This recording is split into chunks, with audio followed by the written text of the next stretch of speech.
Прямо сейчас мы прокачаем ваш английский с помощью этой короткой истории про Анжелину и ее эпичное падение. История короткая, но очень поучительная. Досматривайте до конца, чтобы узнать, чем ответила прохожая леди. С вас лайк и подписка, а с меня перевод в комментариях. Погнали! Angelina was jogging through the park alley, feeling energetic and fast.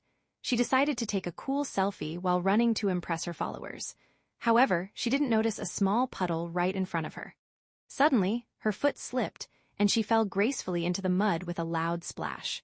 An elderly woman walking nearby stopped and watched the whole scene. Angelina felt very embarrassed and quickly tried to stand up, wiping dirt off her leggings. She hoped the woman didn't see her clumsy moment, but the park was very quiet.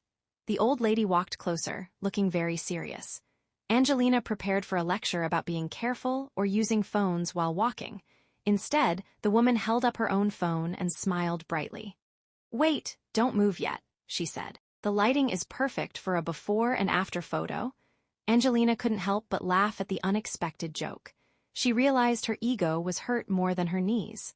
The two women spent the next 5 minutes taking funny pictures together. It wasn't the workout Angelina planned, but it was certainly the best part of her morning.